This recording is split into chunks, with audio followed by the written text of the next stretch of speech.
Bem, pessoal, meu nome é Gelson Peixoto. Eu resolvi fazer um resumo das minhas aulas de alfabetização para a divulgação do método. A nossa primeira aula ela é conceitual. São 4 tópicos que eu entendo que a pessoa deva ter conhecimento, ter noção, para entender como funciona o processo de escrita e leitura na língua portuguesa. Então vamos ao primeiro ponto. Qualquer palavra da língua portuguesa ela é escrita apenas com 23 letras. Depois foi agregado mais 3 letras para as palavras de origem estrangeira, principalmente do inglês.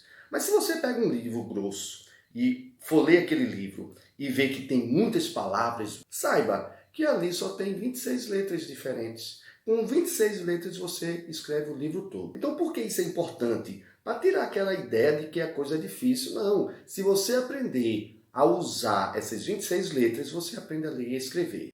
Vamos ao segundo ponto. Cada letra, cada uma dessas 26 letras, elas têm 4 formas diferentes de serem escritas. Aí já complica um pouco, né? Porque se são 26 letras e nós temos 4 formas para cada letra, são 104 símbolos diferentes. Só que aí tem um detalhe. Desses 4, um está em desuso.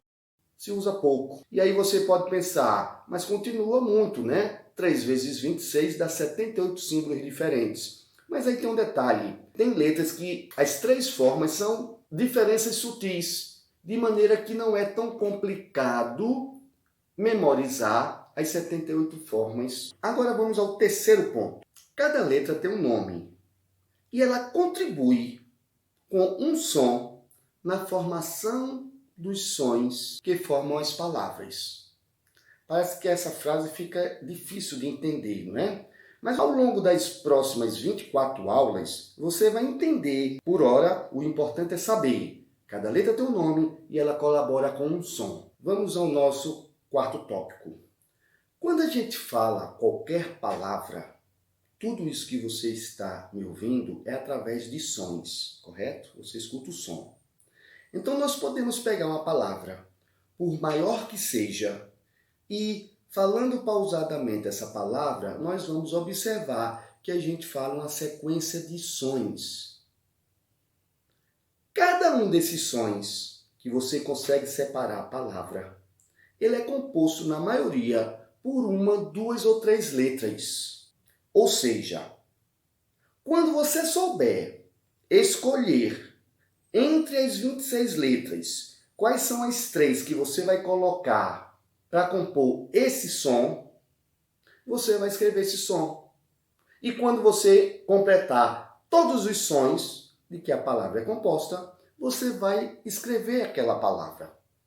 No sentido inverso, lendo, entendendo o som que aquelas 3 letras, ou 2 ou 1, indica, você vai estar lendo aquela palavra. Então, por maior que a palavra seja, você vai lendo ela em pequenos pedaços e esses pedaços você vai juntando. Esse é o conceito base do nosso método. Para exemplificar, estou aqui com esta figura. O que é isso aqui? Tijolo. Vamos falar pausadamente a palavra tijolo. Ti é o primeiro som, jo é o segundo, lo é o terceiro. Então, tijolo tem 3 sons. Você vai escrever ao lado da figura do tijolo 3 tracinhos, um traço para cada som. Lembra que eu falei que a letra tem 4 formas diferentes de escrever, mas que a gente usa mais 3 formas? Então, para a gente trabalhar essas 3 formas, você vai escrever 3 vezes, em 3 linhas diferentes, 3 traços um ao lado do outro. Na minha aula que está no YouTube, basta procurar Jailson Peixoto, você vai encontrar lá a aula 1, com 30 minutos de duração, onde eu explico em detalhes esses 4 conceitos e trago 15 palavras que a gente trabalha pausadamente, quantos sons tem cada palavra, e aí você vai fazendo os tracinhos ao lado do desenho daquela palavra. Essa primeira aula encerra por aqui. E ao longo das outras, a gente vai tratando as letras e jogando o som que a gente aprender nas palavras onde aquela letra existir. Então, Então, quando a gente aprender a falar o som ti ou alguma letra que compõe esse ti, a gente vai escrever no primeiro traço de tijolo a letrinha que faz aquele som. Quando você aprender todas as letras, vai escrever todas as palavras. Se você gostou, divulgue para os amigos. Pais que tenham crianças em idade de alfabetização, manda para eles. Eles vão escutar, vai entender, vai praticar com seu filho o método. E aí você vai ver que a criança vai dar um ganho, um tempo de alfabetização muito bom. E não vai ter problemas que normalmente as crianças têm quando você fica pegando as informações de pedaço em pedaço e elas têm a dificuldade de concatenar tudo e juntar a informação toda, ok? Obrigado pela atenção.